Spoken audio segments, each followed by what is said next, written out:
After Blair pulled out all his items from the safety deposit, he was next seen at the border between Canada and the United States. However, due to the mass amount of money and possessions he had on him, he fit the profile of a drug smuggler. He was swiftly denied entry into the United States. Blair appeared back at his job the next day. However, he told his boss that he needed to quit. When the boss looked questionatively at him, he asked why. Blair said that he needed to clear some things up. He did not allude to what. Later that afternoon, Blair bought a plane ticket for $1,600. The route was from Canada to Germany.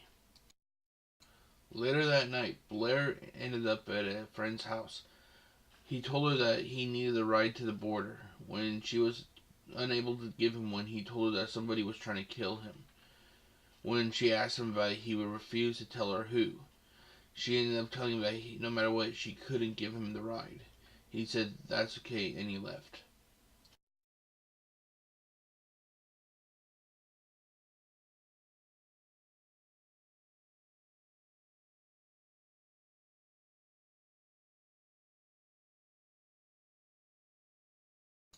The next day, Blair went to the airport, but instead of getting on the plane, he turned in his ticket and got a car rental. He went back to the border, and this time he was able to get through. Blair arrived in Seattle later that Blair night. was in He Seattle by turned in 4 his p.m. car He left his and got a rental ticket car, to a Nissan, at Washington, the D.C. airport and bought a one-way ticket. Upon arriving at Washington, D.C., Blair then got a vehicle rental and headed towards Knoxville, Tennessee. Blair was first seen in Knoxville, Tennessee at around 5:30 p.m. He was at a gas station trying to get help for his car, which would not start. When the gas station attendant looked at the key, he realized that it was actually a key to a Nissan and not a Toyota, which was what Blair was driving. The gas attendant had him empty his pockets. They could not find the Toyota key at all. Unable to get the car started, Blair ordered a replacement key. However, it would take a day, so he had his car towed to a nearby motel. According to the guest service representative for the motel, when Blair entered, he was constantly looking paranoid. He acted like somebody was either following him or was right there behind him. In the span of 1 hour, Blair entered and exited the motel 5 times before he finally decided to get a room. Blair was located half a mile from his motel. He was dead and he was nude from the waist down. All his money was scattered around, and the rest of his personal effects was still in his fanny pack that was nearby. According to the detective, the pants that Blair had on looked like they were pulled down, not by Blair himself, but by somebody else, as if they were pulling down his pants forcefully. Oddly enough, the key that was missing to Blair's vehicle mysteriously reappeared. The police originally thought that this could have been a robbery gone bad. However, due to the sheer amount of money and valuables left, that was taken off the table. They didn't thought this could have been an issue with a prostitute, but however, there was no incidents with a prostitute that they could find. They even thought that it could have been possibly a same-sex incident, and that did not pan out. Everything that they thought that it could be has led to dead ends. They really believe that this is truly a whodunit. Blair Adams' autopsy revealed that he suffered numerous cuts and abrasions to his body, and that some of the cuts on his hands could be defense wounds from fending off an attack.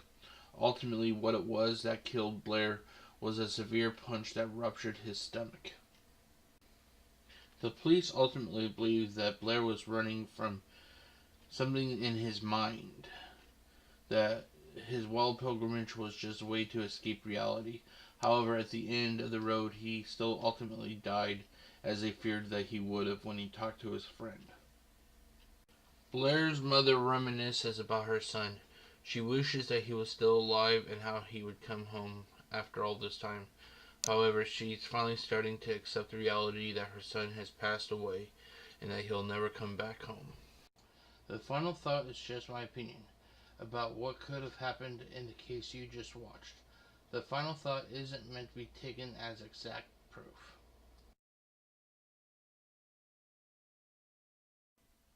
Okay, it's time for another final thought. Blair Adams was a unique case in the same light that the Cindy James case was. She was sure someone was going to kill her, and she ultimately ended up dead. Blair's case mirrored Cindy's in numerous ways. I have 4 possible ideas. Let's see here. About what could have happened to Blair. They range from plausible to far out science fiction. First scenario. What if back in Canada, Blair could have angered someone to the point that they threatened Blair? I've seen people where I live so determined to get revenge that they followed somebody across town after a minor argument and then would assault them for no real reason. What's there to say that this couldn't have happened, but on a way more violent level? Blair could have done something that no one knows about except the person who killed him.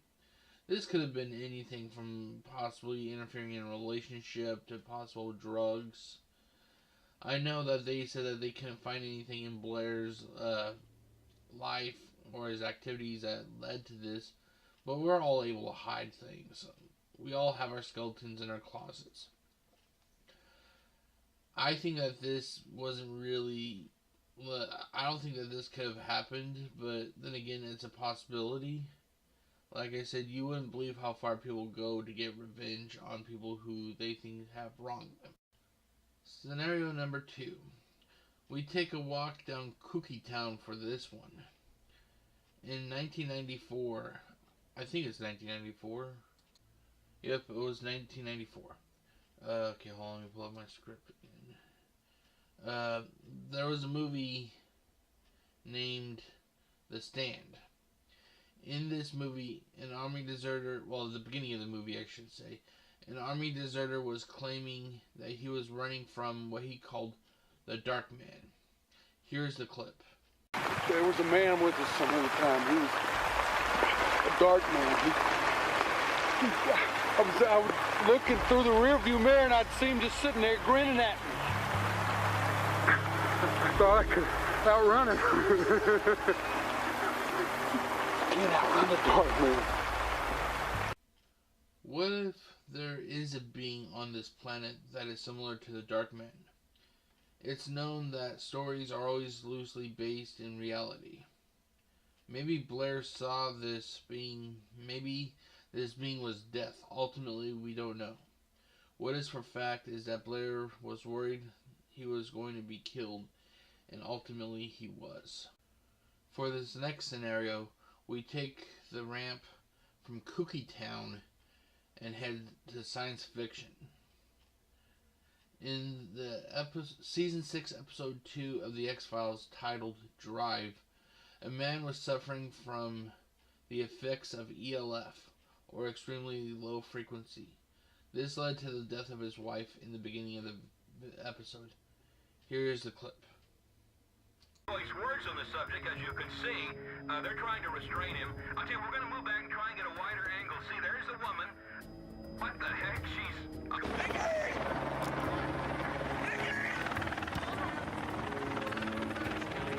There, see? She's banging her head against the window. What the hell just happened? What if instead of blowing the person's eardrum out like it did in the X-Files, it produced some sort of visual or mental interference, where a person starts thinking that they are going to die? Somehow Blair could have been infected, and this was the outcome. The final scenario is what I think actually happened. It's the most plausible. What if Blair just pissed off someone?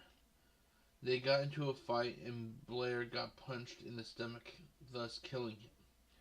The person freaked out and ran from the scene without taking anything. However, this doesn't explain Blair's pants, though. That is what ultimately confuses me. If it wasn't for the pants, then this theory could be, totally, this could have been what happened. But say this did happen, why did the person pull down Blair's pants? Unless he wanted to make it look like that it could have been a possible sexual assault. But that's just me, and as I always say, these are just my final thoughts. My final thoughts are not meant to be taken as fact. This is just one fan of the show and his opinion. But what do you think happened to Blair? Feel free to leave a comment, and I'll try to reply if I can. Thank you to everyone who watched my videos. If it wasn't for people like you, content creators like me would never exist.